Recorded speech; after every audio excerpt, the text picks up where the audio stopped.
The Oklahoma Sooners are going to be without one of their best defensive players, and they're going to be without some important center depth. We'll discuss on today's episode of Locked On Sooners.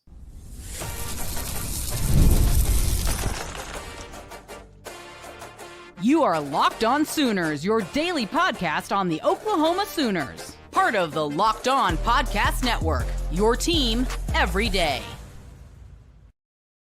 What's up, Sooner Nation? Welcome to Locked On Sooners, and thank you for making Locked On Sooners your first listen every single day. Shout out to all the everydayers out there. Today's episode is brought to you by Game Time. Download the Game Time app, create an account, and use code LOCKEDONCollege for $20 off your first purchase over at Game Time. I'm John Williams of Sooners Wire and USA Today Sports, and this is Live at Lunch as we react to the Brent Venables and Ben Arbuckle press conferences on Tuesday. Just going through some of the major notes that they touched on coming out of the Temple game. And let's start here. Mason Thomas, who was ejected for targeting against Temple in the second half, was going to be forced to miss the first half of the Auburn game. On appeal, that suspension was upheld. So the Oklahoma Sooners will be without Mason Thomas. That's going to put a little bit more onus on Oklahoma's defensive end depth to step up and make sure that they're consistent and they are playing well this week against a really good Auburn offensive line and a good Auburn rushing attack. So we're looking at you, Marvin Jones Jr., who's played well through 3 games. Now you're going to be expected to play a more significant role. Taylor Wine, who is one of the stars of the offseason, he's played solidly through 3 games. Got to step it up a bit going into SEC play. Adepoju Adebaware, now's the time for you to break out, my guy. You've seen more extended action. You're getting better and better as time goes by. Brent Venables talked about that's what development looks like when pointing out PJ Adebaware. So now's the time. Danny Okoye should be back for this game. That's going to be huge as well. You got to have an athletic, fast, physical dude out there on the edge to help you defend the run, especially when they want to try to get outside. So I like Oklahoma's defensive line. Even without Mason Thomas, it's still a really good unit. A really good unit. It's definitely a blow, though, because Mason Thomas is one of the best pass rushers in college football. That's the reality. So anytime you take a guy like that off the field, it's going to have an impact. How much of an impact it has depends on how well these other guys step up and play. Do they play well? Do they rise to the occasion? Do they make the most of their opportunity to go make a play and make an impact in this game? If they do, then that impact gap shrinks. You're not going to have as much. But anytime you take a guy like Mason Thomas off the field, that's one less chess piece that the opposing offensive coordinator has to worry about. That's one less chess piece that the offensive line has to worry about. So it's a significant blow. But Brent Venables has shown through 3 games that he will throw the kitchen sink at an opposing offense when they're trying to drop back the pass. He'll throw a lot of blitzes at him, run blitzes, pass blitzes, and he'll get to the quarterback. I'm not concerned about that. It's just a matter of, hey, if you take a guy like Mason Thomas off the field, man, that hurts. But again, you've got good defensive end depth. You've got good defensive line depth. I imagine that they'll throw a lot of things out there at Auburn to make up for the difference of not having Mason Thomas. But even then, like if you have Taylor Wine and Marvin Jones Jr. as your starting defensive ends, you have a really good run stopping duo there on the edge that are going to play consistent assignment sound football and are going to make it really difficult for Auburn to run outside.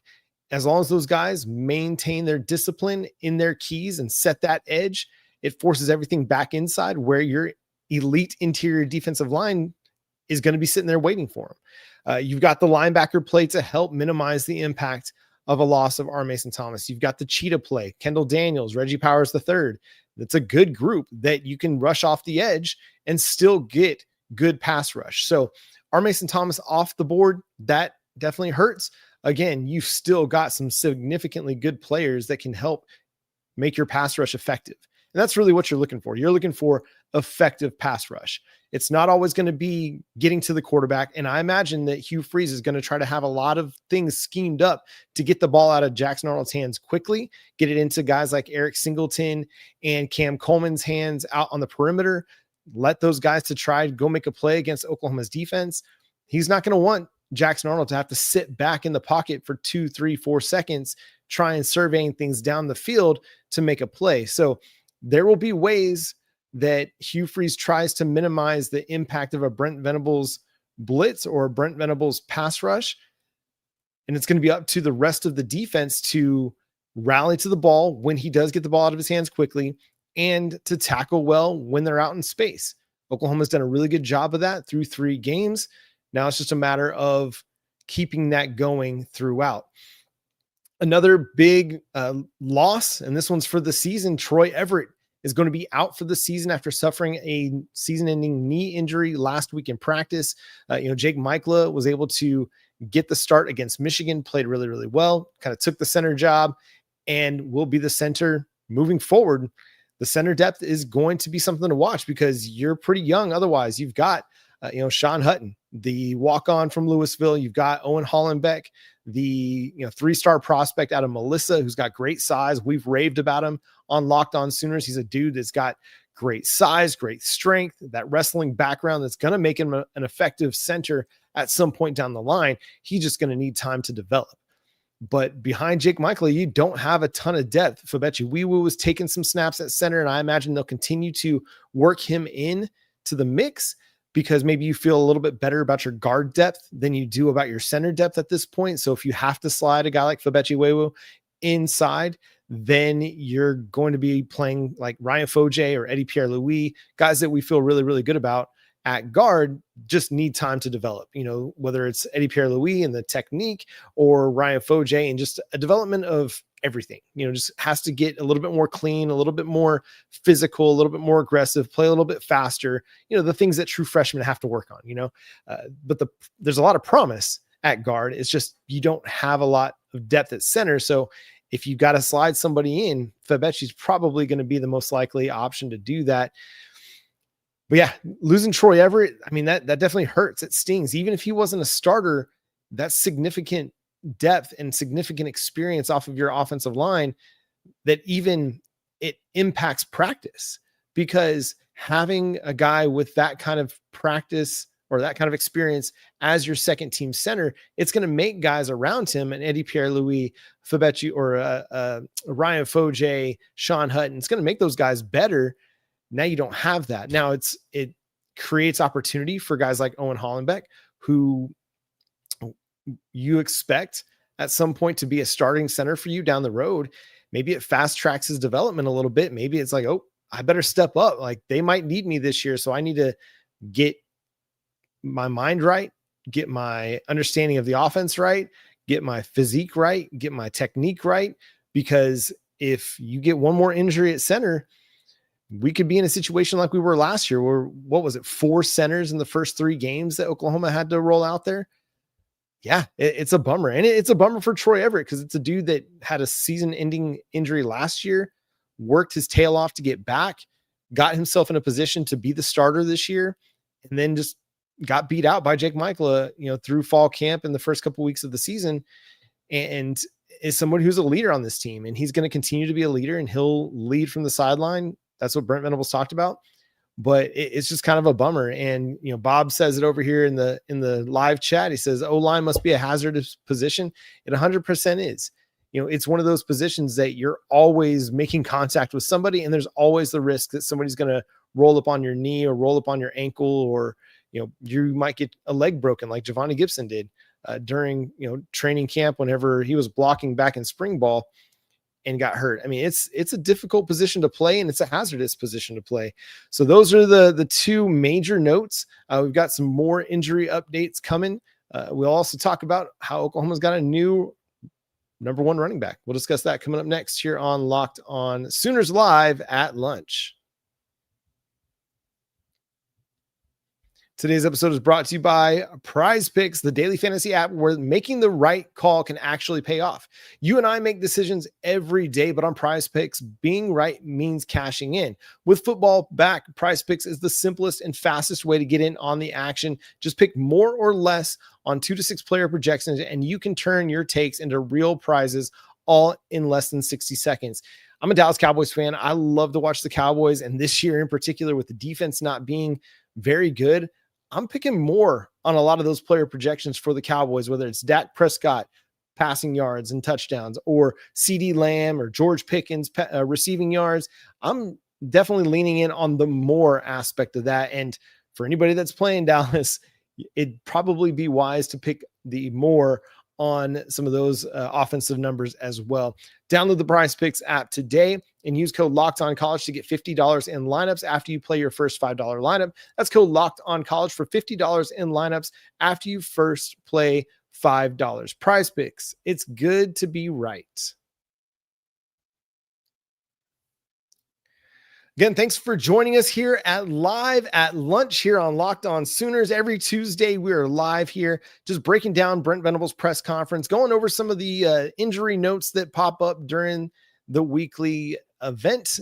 Ben Arbuckle and Brent Venables speaking to the media each week, and we'll touch on anything lingering from the week that was as well.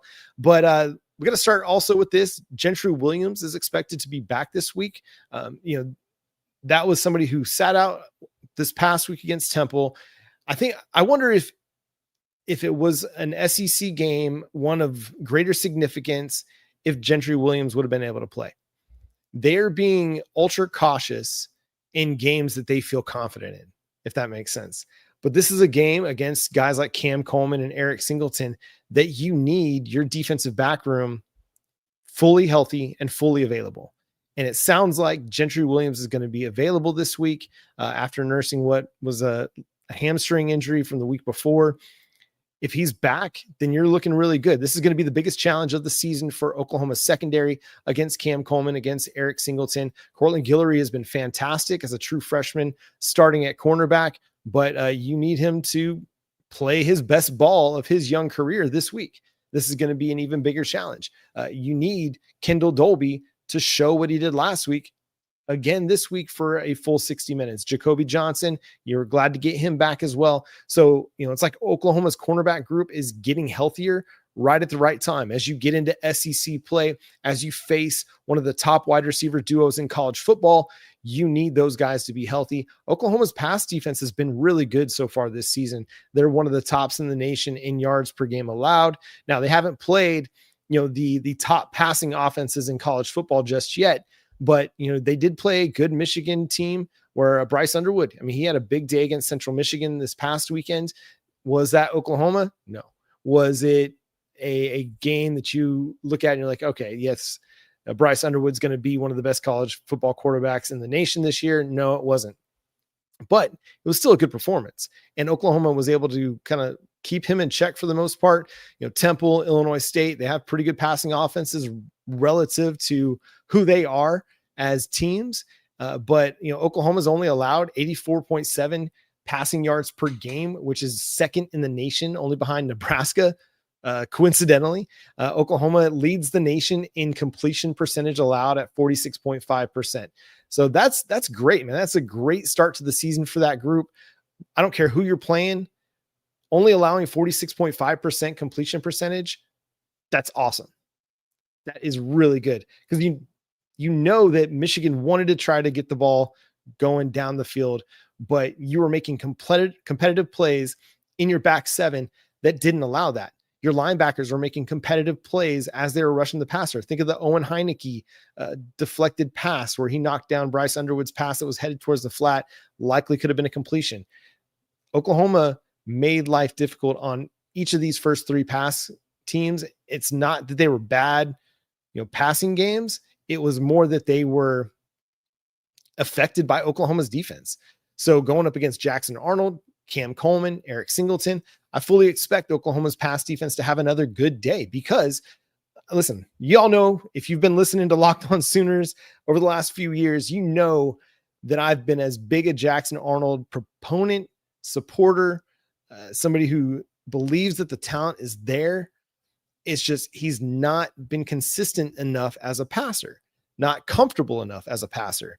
And so I think that does not bode well for Jackson Arnold coming into Norman, facing Oklahoma's defense that's been great against the pass through 3 weeks, has a really good pass rush, a really good blitz scheme, and cornerbacks that are super competitive and aggressive. I don't think that that's going to bode well for Jackson Arnold and for Cam Coleman and Eric Singleton. They might look at a guy like Cortland Guillory and think, okay, that's a dude we might be able to take advantage of. But like we've talked about, it's not going to take long before they figure out that's not really a dude that we want to try to take advantage of, because he's aggressive, he's physical, and he's somebody that's going to make competitive plays. Will they make some catches? Yeah, they'll make some catches on him. He'll probably give up a catch or two. He might even give up a long catch or two, but it's not going to be a consistent occurrence where they're going to be able to win every single time they go at Cortland Guillory. So attack the true freshman at your own risk, because he's a player, man. He's just a baller.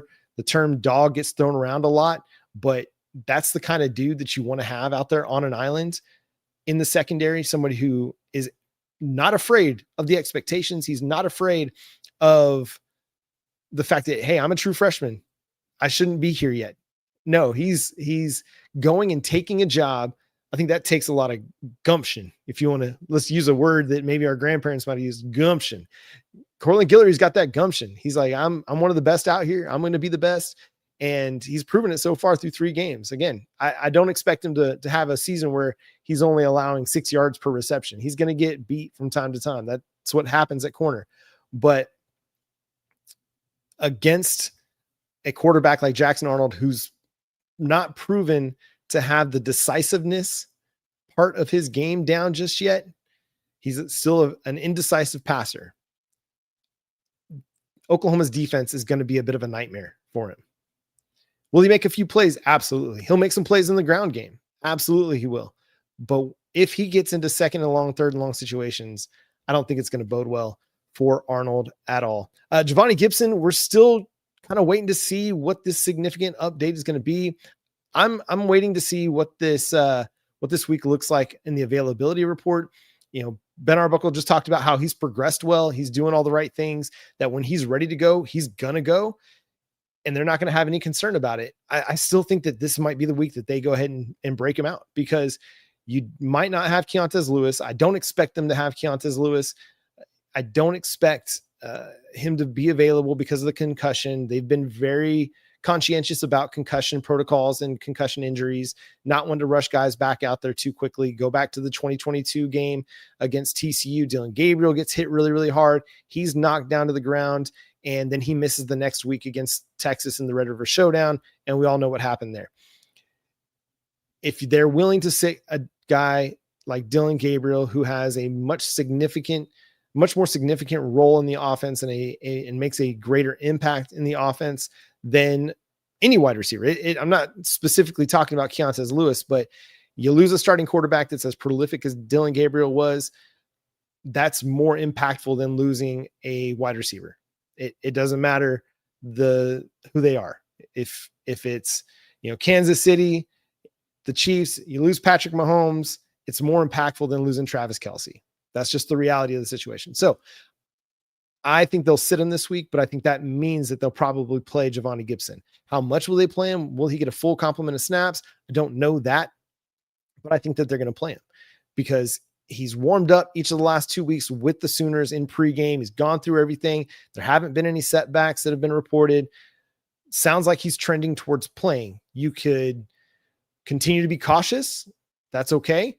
Or you could, and if you're cautious, that means you're going to have him out for the bye week, and then you'll play him against Kent State to get ready for the Red River Showdown. But if you think he's ready, then there's no reason to hold him back. Just go play him and let Javonnie Gibson be the guy that everybody was talking about in training camp, in fall camp, or not fall camp, but in spring ball, where he was their most prolific playmaker in spring ball. Had a great rapport and chemistry with John Mateer, and they were just making plays all over the place. So I'm of the mind that you go play Javonnie Gibson.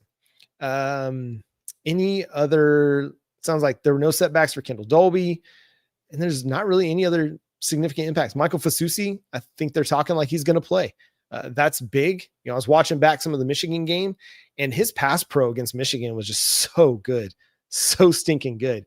John Mateer did not have a whole lot to worry about coming off the blind side, and that's impressive for a true freshman. You're going to need your offensive line to be really good against what's going to be a good Auburn defensive front this week in Norman. We got a new RB1. It's official. Torrey Blaylock took the reins. Let's talk about that coming up next here on Locked On Sooners. And today's episode is also brought to you by Game Time. College football is back, and I couldn't be more excited. The tailgates, the rivalries, the energy in the stands, there's just nothing like it. But let's be real. Actually getting tickets can feel like more of a battle than the game itself. Endless queues, hidden fees, prices jumping at checkout. That's why I use Game Time, the app that gives the advantage back to the fans. It's the easiest way to score last-minute tickets at the best prices with no surprise fees. What you see is what you pay. One of my favorite features inside the app is the seat view. I know exactly what my view is going to be from inside the stadium before I buy. There's no guesswork. There's no surprise obstructed views like you might see at USC games. No, go to the Game Time app and you can see exactly what you're going to be looking at. It's the fastest and the easiest way to buy tickets. So take the guesswork out of buying college football tickets with Game Time. Download the Game Time app, create an account, and use code LOCKEDONCollege for $20 off your first purchase. Terms apply. Again, that's promo code LOCKEDONCOLLEGE for $20 off. Swipe, tap, ticket, go download Game Time today. Once again, thanks for making Locked On Sooners your first listen every single day. Shout out to all the everydayers out there. Tune in and subscribe to the show wherever you get your podcasts. We're part of the Locked On Podcast Network, your team every day. So everybody's trying to make a thing out of Jackson Arnold coming back to Norman, but Brent Venables is unwilling to make it a thing. He's been very complimentary of him. He spoke highly of him in today's press conference, talking about how he's an improved player, or at least the Auburn quarterback situation is better than what it was last year with Peyton Thorne. They believe Jackson Arnold is a better option at quarterback than Thorne was for them last year, which, hey, listen, Peyton Thorne was okay. Not great, but he was okay. If Jackson Arnold is the same guy that I thought he was, then they are better. Is he going to be somebody that's going to go contend for the Heisman? I don't think so, but I do think that he's a guy that is going to be able to make some plays for them and make good decisions for them. And that's really what they need, because if they have a guy that's throwing pick sixes in the fourth quarter, when you're up, what was it? They were up big at that time. I can't remember, or maybe that was the game. The go ahead score was the Kip six down there in Auburn. So you just need a guy that is going to be able to manage the game and not hurt you. Now, can Jackson Arnold hold on to the football when he's being pressured? That's going to be a key aspect of this game. Can you hold on to the football when he runs? Because he's going to run a lot. And they're going to try and harness some of that game plan from Oklahoma versus Alabama last year against Oklahoma this year. Will he be able to hold on to the football? Because that was more of an issue than interceptions were for Jackson Arnold. It was fumbles. Fumbled the ball a lot. If he can hold on to the football, if he's better with the ball in his hands, then he'll have a good game. But so much of it is on Oklahoma to just not let him get free for big runs. If they can minimize the runs, the big runs that are 10 plus yards, then they'll have a good shot at controlling this game. I think they're going to win this game. It's just a matter of how stressful is it going to be for Oklahoma's defense. All right. Hey, so then on Tory Blaylock, this was the move that needed to happen. This was the obvious direction of the team. He's been the most consistent runner through 3 games. Obviously, he had the 14 carries for 100 rushing yards, 2 touchdowns against Temple. But even before that, he looked good against Illinois State. He was looking good at different times against Michigan, a tough Michigan defense. He's the one, and he's the one that needs to have the ball in his hands regularly, consistently, because he's been that effective. You're going to get bigger boom potential out of Tory Blaylock, and the bust potential is much lower as well. He's going to get you dirty yards. He's not just a speed guy that's going to try to break it to the outside every single time that he carries the ball. He's going to get yards between the tackles, up the middle, and he's somebody that's going to make plays in the passing game. Ben Arbuckle talked about how he's looking good against the blitz, that he's doing a good job. He's solid and consistent in his pass protection. And that's the big issue, right? To be a 3-down back in college football at the NFL level, you've got to be consistent in pass pro. Are you going to be perfect in pass pro? No, but you got to be good in pass pro. And Tory Blaylock, he's shown up in every aspect of the game. If he is consistent in every aspect, then Oklahoma is going to have a good rushing attack, and they're going to be able to make things happen with Tory Blaylock, both as a runner and as a receiver, because we know he's a good receiver out of the backfield. Don't let the drop against Temple fool you. He's a better receiver than that. Guys just have drops sometimes. So I expect that Torrey Blaylock is going to have a big season for Oklahoma. This is not what anybody expected. You know, when I was making my spring depth charts and even my pre-fall camp depth chart, I had Torrey Blaylock like 5th, I think, on my pre-fall camp depth chart. And that was no slight to him. It was just more of like, okay, Jaden Ott's coming, got a ton of production to his name. Javonte Barnes is an experienced runner. And then you have Xavier Robinson and Taylor Tatum, guys that were here last year. And it was more just like Torrey Blaylock has to keep moving forward. And he has to go show it in fall camp, and we'll see what he does against some of these veterans that are on the team. And he's proven that he's a better option than any other running back on the roster right now. And that's what it takes to be a true freshman. You've got to prove that, or a true freshman that starts for you, you've got to prove that you are the best option, not equal. You got to prove you're the best option. And Torrey Blaylock's done that through 3 games, and he's got the potential to have a incredible future at Oklahoma. And he's got the potential to be a starter at the NFL level. He's got good size. He's got good speed. He's got good agility, good vision. It's fantastic. Taylor Reed is asking in the chat, is Troy Everett out for the season? Yes, Taylor. Troy Everett is out for the season. Brent Venables announced it in his press conference on Tuesday. And so that's a significant blow to Oklahoma's center depth. It's somebody that they were relying on to either be a starter or be center 2 this year. Jake Michael took the center job going into the Michigan game, but you need that valuable depth, as we saw in the 2024 season when they had to roll through 4 different centers before Troy Everett got healthy, and he busted his tail to get back for the second half of the season. And they were better when Troy Everett was in there at center. It's a hit. Even though Jake Michael might be a better option for this team right now, not having Troy Everett as your second team center, it puts a little bit more stress on your offensive line depth. It puts a little bit more stress on your second team reps in practice. So now you have to figure out, okay, who's our second center going to be if something were to happen to Jake Michael? Is it going to be the true freshman Owen Hollenbeck? Do we have to slide Fabechi Wiwu inside to play center? What's this going to look like for your team? Because that's a question, and it's going to be a significant question for this team as we get down the road. But everybody throw your hands together. Let's say a little prayer for Jake Michael, for his health, for his, for his well-being, for consistency, stability. Let's hope that he's healthy. Boomer 1991 says, who cares? We've been playing great without him. Because it takes one moment for you to lose a starter in this game. Please don't think back or don't forget what happened last year when you were down a starter at center, and then you were down your second guy at center, or you're down your left tackle, you're down your right tackle. Don't forget some of those things, because depth matters in this game. We're about to get into the SEC season. It's going to be a much more physical game every single week this year. And if you don't have the depth for the 8 games in the SEC, you're going to be hurting. So you can sit there and say it doesn't matter. But remember, this team was better last year when Troy Everett got back into the lineup along the offensive line.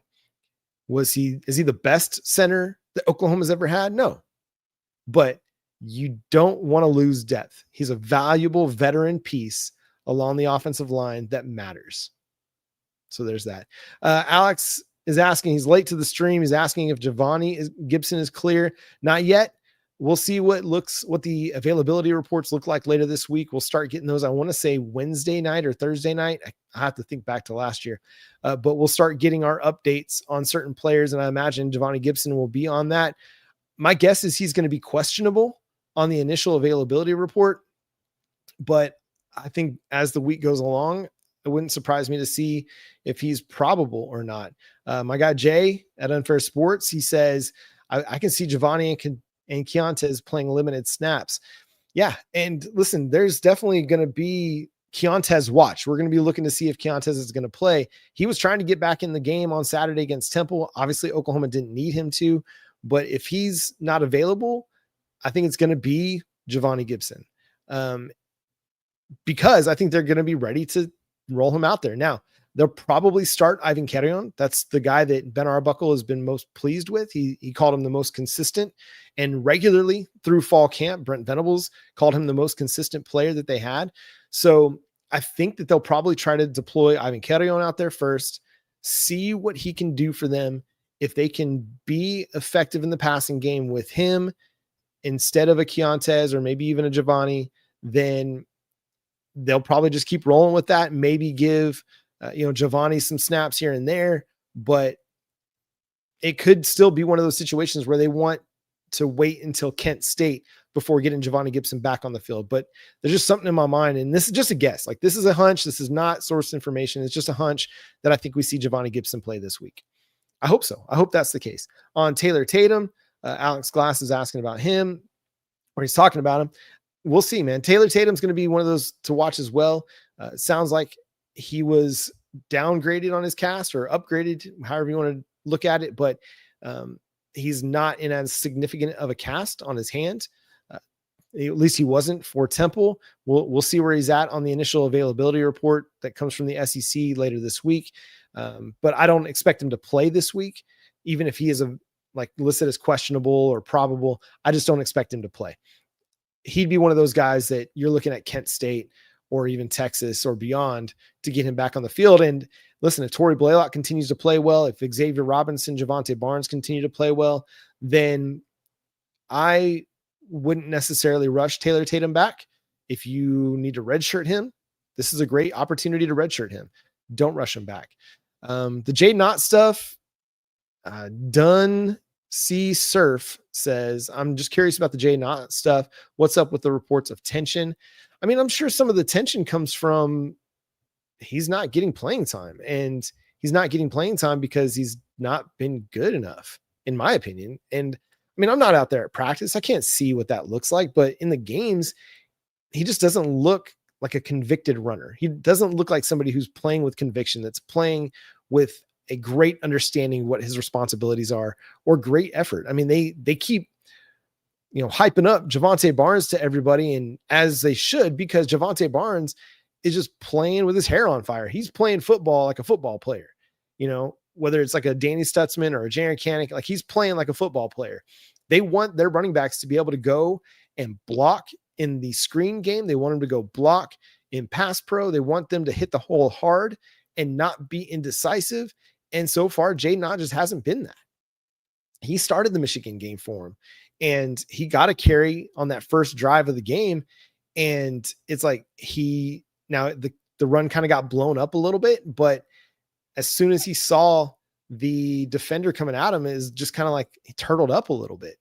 I don't know where he's at mentally, physically, whether he's 100% healthy or not. I just know that he's got to be better. I mean, if you're going to put him out there, he's got to get better, and not just in the running aspect of the game, but in all aspects of the game. And I think that's what the coaching staff is trying to hone in on and trying to focus everybody's attention on. It's like, it's not that he's a bad player. It's just, we need him to step it up a little bit and get better if he wants to play. And I think what we're seeing is the guys that are playing, Torrey Blaylock, Javonte Barnes, Xavier Robinson, getting those more significant snaps. Those are the guys that we all love as Sooner Nation, because we've seen the effort out of them. We've seen the toughness and the physicality out of them. Whether it's, Javonte Barnes in the second half of last year was about the only good thing you had going offensively. Go back to that Ole Miss game, and the dude was playing tough. He was playing hard, playing physical, playing fast, and they want that kind of guy on the field. He's a veteran. He's somebody that understands what he's supposed to do. Torrey Blaylock, the reason he's been able to come in and get a significant role early in the season and now become the starter is because he's playing tough. He's playing physical. He's playing with aggression. Love that. Like, that's what they're looking for. Xavier Robinson, he was able to get on the field and start making some plays, and he's showing the same thing. When he gets out in space and he's being asked to block, he's blocking his tail off. So you can't just be a runner in this offense. You've got to go do everything. And if you're coming to Oklahoma to be a running back and you're not willing to do the little things, to do the dirty work, you're going to have a hard time seeing the field in Ben Arbuckle's offense. I think that's the reality of it. And so it's about doing the team stuff. And that's not to say that Jay Nott's not a team player, not a good teammate, not good in the locker room. It sounds like, John Mateer talked about how maybe he hasn't built the same relationships that some of these other guys have had because he didn't get there until summertime. I mean, that's just a few months ago. It takes time, but a lot of it is also just, hey, are you bought in to doing all the little things the right way to help us win football games? We'll see. Alex is also asking about Eli Bowen. He says, do you think Eli automatically starts when cleared? Cortland is knocking it out of the park right now. I hope not. Eli Bowen shouldn't start when he's cleared. He hasn't been on the field. He hasn't participated. He didn't participate in fall camp, really. He was out for much of the spring. To me, there's no reason that Eli should start. Come back and be a rotational player? Sure. Come back and compete in practice for snaps? Absolutely. But no, Cortland Guillory is one of your starters. And then on the other side, to me, it should be Gentry Williams. I think he should be your starter on the other side. If not him, then probably Kendall Dolby. But either way, like Cortland Guillory to me is a starter as a true freshman. And I'm not taking him off the field for better or for worse. I'm letting him roll out there and I'm seeing what happens because he has the potential to be a first-round cornerback if he continues to develop and do the right things. He's been really, really good. He's been sticky in coverage. He's been aggressive at the catch point. He's making plays on the football. And the time is coming where he's going to have a pick because of the way that he plays the game. And he's not getting burnt. You'd expect the true freshman to kind of get burnt from time to time, but he's not getting burnt. And when he does, if he gets beat, that's just a learning opportunity. It's an opportunity for him to show that, hey, that's in the past. I don't care what happened before. This is this snap. This is this rep. We're going to focus in. We're going to hone in on this one right here, and then we're going to move forward. So no, Eli Bowen is a good player for Oklahoma.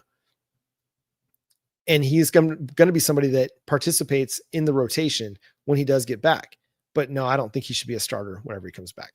And that's going to do it for this week's edition of Live at Lunch as we break down and react to the Oklahoma Sooners press conferences with Ben Arbuckle and Brent Venables and all the updates there. Make sure you listen back to it if you missed the first part of it. Again, we're going to be going live just around noon, 12:10, 12:15 or so, depending on when they finish up the press conferences, just to touch on all the major injury reports, anything that they said of significance. We'll do that here on Locked On Sooners. So make sure you're subscribed to Locked On Sooners wherever you get your podcasts. We're free and available on all podcast platforms and on YouTube. Hit that subscribe button, hit that notification bell to let you know when new episodes drop. Follow my buddy Jay at Unfair Sports. Go check out his channel, Unfair Sports, over on YouTube. You can follow me at John9Williams and read my work covering the Sooners over at SoonersWire.com. We'll have a crossover show with our guy Zach Blackerby of Locked On Auburn for Thursday as we get ready for Oklahoma versus Auburn. Jay and I will continue to get you ready for this game all week long on Locked On Sooners. So again, hit that subscribe button and follow us